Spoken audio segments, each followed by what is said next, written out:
You're listening to Life Strategies with Monique. Get ready to be empowered and inspired.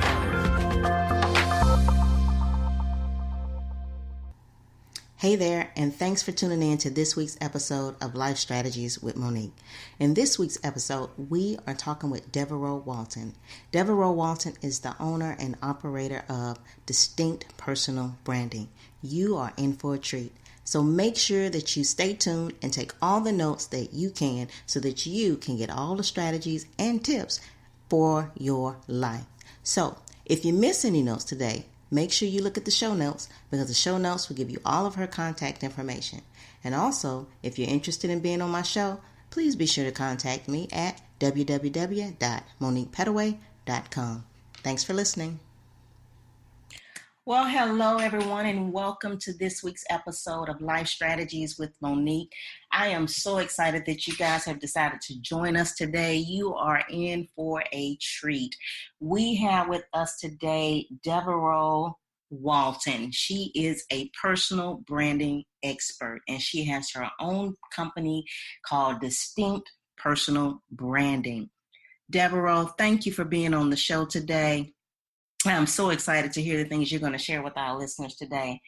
So with that said, we're just going to go ahead and dive right in. Devoreaux, go ahead and tell our listeners a little bit about you and your journey and how you ended up in the industry that you are in today. Sure. Thank you so much, Monique, for the invitation to join you and for the opportunity to speak with your listeners. I'm really excited. So I grew up in Atlanta, Georgia, and I currently live in Dallas, Texas. So I do consider myself a Southern belle. I went to college at home. I stayed home for college and went to Spelman College, which is just kind of down the street in downtown Atlanta. And I pursued a Bachelor of Arts degree in psychology. And I didn't necessarily know exactly what I wanted to do for my career when I was in college. When I was growing up, I loved fashion. I loved reading magazines. I loved watching makeover shows. And if there was ever a makeover scene in a movie, that was always my favorite part of the movie when it was the before and after, the transformation of someone's image and wardrobe. And so I told my parents I wanted to go to fashion school and either study design or merchandising or buying. And they basically told me fashion wasn't a real career, so they said I had better get a quote-unquote real job. So I went to college. I went to liberal arts school and pursued a degree in psychology and picked up a business concentration. And my favorite class that I took in college was Principles of Marketing. So I said, okay, this is really piqued my interest. This is the direction for me. This is where I'm going.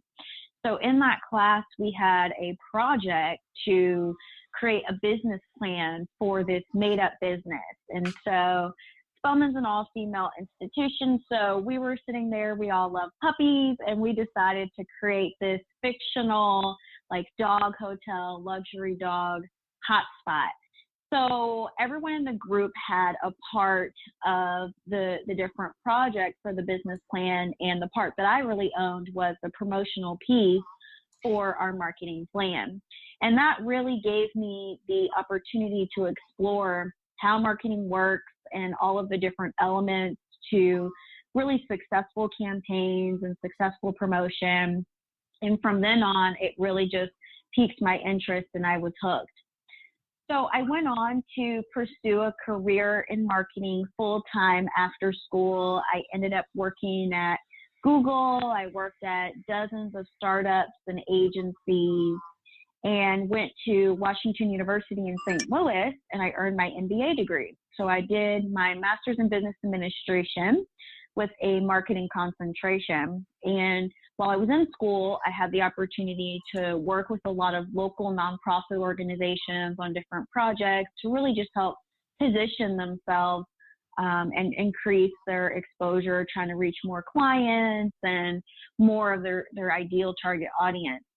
And so I graduated from business school and then went on to a couple of companies, smaller companies, in the technology field before working for IBM. And as I was working full time, I had this quote unquote real job. I had this career. I had the MBA, and I was working, and I just felt like there was something missing. And what it ended up being was that ability to have my creative outlet and really have a connection to fashion, image, and style. And so I would have friends, colleagues from work or family that would reach out to me and say, hey, I've got this, black tie event. I'm going to a charity gala. I have, this red carpet event or whatever the case may be. There was an occasion that they had and really wanted to dress to impress and needed help to do that. So I just gave my time for free and started doing that. That evolved into a little side hustle, if you will. And I would go to work, have the 9 to 5, and then on evenings and weekends, either be at the mall with clients or shopping for clients or helping them audit their closets. And that became like a little side gig for me where I was getting paid to do it on the side. And it was really, really fun. And so a lot of the women I ended up starting to work with after about 6 months or so, they had questions about, their business because they either had a side hustle or they were working for themselves full time. But the entrepreneurship, being in this world of really owning your own business, it's like everyone was doing it at some capacity or another. And so they would ask for my help and my advice while we were, maybe trying on outfits or while I was looking through their closet. They would ask for different tips and strategies on their branding, their website, their marketing, because they knew my background and what I did. And so that really opened my eyes because that was an opportunity to do every single thing that I loved and had a passion for. It was the image, it was the perception, it was the positioning, it was marketing, but it was also style, all in this one package, personal branding. And I realized, wow, like this is something that really involves all of my skills and talents, and it leverages my interest and my passion. And so I went for it. I started a personal brand consulting firm, Distinct Personal Branding. And it's funny because a lot of people misinterpret and misunderstand the meaning of a personal brand, which I really define as your sense of identity and individuality. So your identity are the characteristics that make you up as a person, and your individuality are the characteristics that distinguish you from others. And so distinct is really a word that commands power and the ability to set yourself apart from others. And what I find is that a lot of people are now pursuing entrepreneurship far more than they were maybe 5-7 years ago. And because it is becoming a very crowded, noisy, saturated marketplace, people have to do something to set themselves apart and be distinctive from their competitors. And so that's where the name came from. And it's just been a joy. It's been a really fun roller coaster ride. Everything I do, I work with clients virtually. So I'm based in Dallas, Texas, but I've helped women around the world, which is really amazing to be able to help them with their business and to find themselves personally and professionally and really set themselves up for success. So it's been a lot of fun, and I've had a great ride so far. Awesome. And that is just amazing. I love what you said about having a distinct or a sense of identity and individuality, because I'm not sure that true enough, a lot of people truly understand what that means when we're talking about branding. And yours is very, very different in that when you said you talked about style and how people dress, I'm not sure if people understand how that really affects their branding. What would you say in terms of that? Because I know that's your expertise. Do you find that people don't focus on that and realize it's something they really need to focus on? Yes, Monique, here's the problem. The problem is a lot of people that are doing personal brand consulting, they really focus on some elements, but not all of the elements. And so if someone hires a personal brand consultant, it's more than likely that they're going to talk about their logo or their website. But the logo and the website are definitely elements of the personal brand overall, but that's not all it includes. So it's really much more about you as a person, how you fit into and are aligned with your business and your offering to your clients, and also how you're presenting yourself. So one thing we know for sure is that people do business with those they know, like, and trust. And we even see these huge multinational organizations hiring spokespeople or selecting one senior level official or officer to be, quote unquote, the face of the company. So regardless of what products you're selling to your clients, people need to identify with you as a person, have that human connection, and image is a huge part of that because of the level of impact that first impressions have. A first impression is either going to hook or pique someone's interest, or it's going to turn them off. Now, personally, for me, because my background is marketing, I read and I look very carefully at spelling and grammar. And if I'm looking at someone's website and I don't see proper grammar, I'm just going to automatically assume my first impression is that they're not a true professional. And so your image is, of course, your presentation in terms of your wardrobe and what you're wearing, whether you're in person or in a photo online, but it's definitely also every touch point that you have. It could be your website, it could be a social media platform, it could be a presentation you give, that's a recorded video. So it's really it's one integration across all of these different touch points.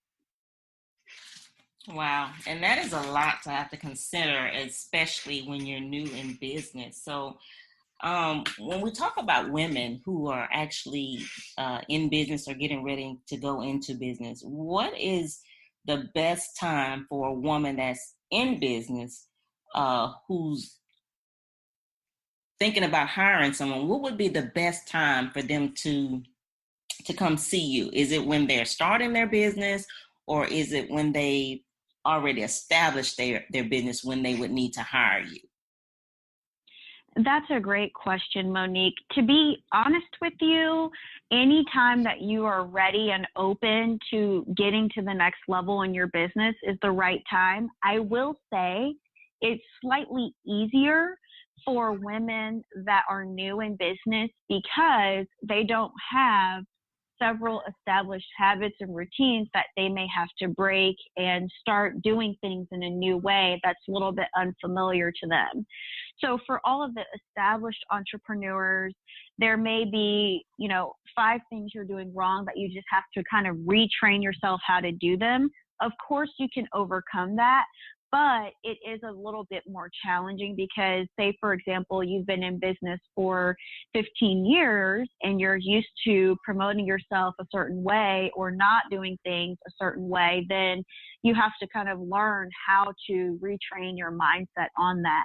So truthfully, anytime that you're ready and open to getting to the next level is really the right time for you to find some help and hire an expert. But it's definitely a little bit easier for the new entrepreneurs, for sure. Awesome. Great. What would be your number one personal brand tip for a new woman business owner? Absolutely. So for women that are new to owning their business, I think the most important thing that you can do is to really hone in on your offering. Whatever product or service that you're selling, really get into the details of what it is, why it's important, who you want to serve, and confirm all of that. The really big problem that a lot of people have when they are running their business is that they don't know exactly what it is that they do, and they don't know exactly who they're helping, or they're trying to help too many people and they really just need to have one specific type of client. So I'll give you an example. So let's say there's, a public speaker that is coaching and training on leadership, on change management, on how to hire, recruit, and maintain top talent. If that public speaker really wants to talk about 5 different things, and they're trying to reach sales managers and human resource team leaders or team members and people in operations, that's just a little too chaotic. A better strategy would be to have one main focus in terms of what the offering is or the area of expertise, and really have 1 or 2 main clients instead of trying to reach everyone with your message. Because what we find is that a one-size-fits-all message is just rarely the type of message that really resonates with any audience. Because when you try to reach everyone, essentially you reach no one. Mm-hmm. Mm-hmm. And I hear that quite often, that a lot of people struggle in that area of basically trying to find out who their market is or what their market niche is. And you being the expert, do you find that your clients are resistant to change?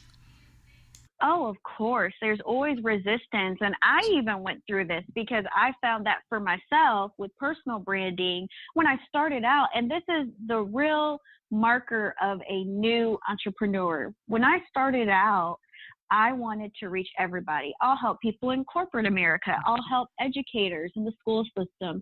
I'll help public service officers.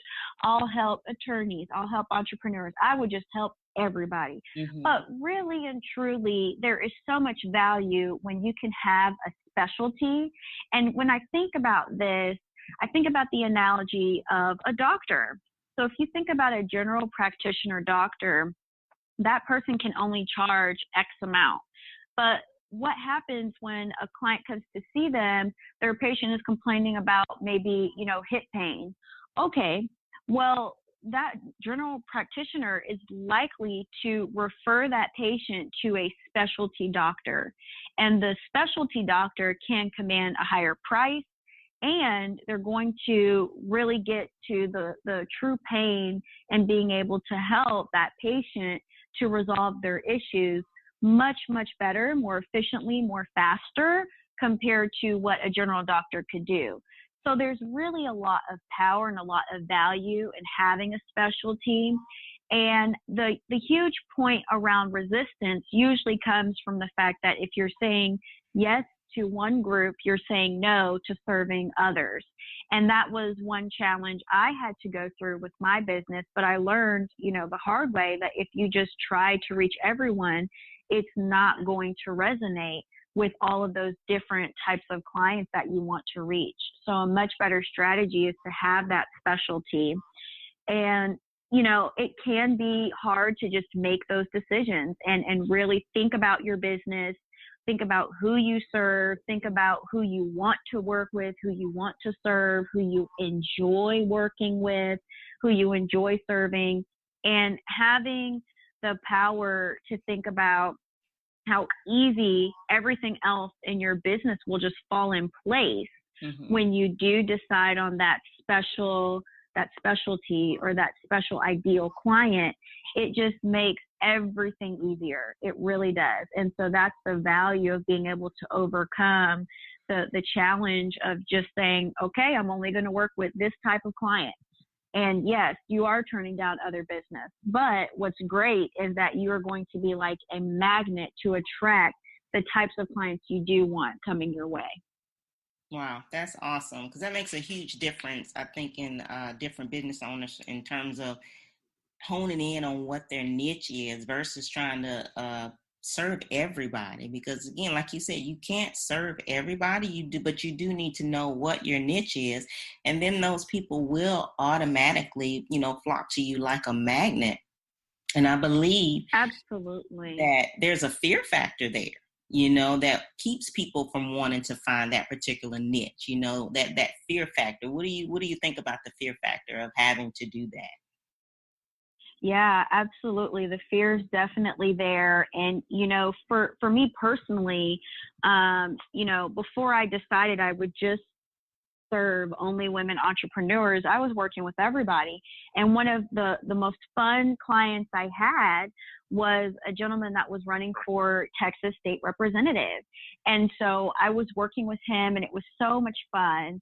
And when I was sitting down, at the table, just really deciding on how I wanted to refine my business, I thought about, the opportunities I'd be turning down and the fear of, okay, well, if I'm not working with men, like, geez, that's, I'm thinking about all of these examples of people that I wouldn't be able to reach, I wouldn't be able to work with and serve.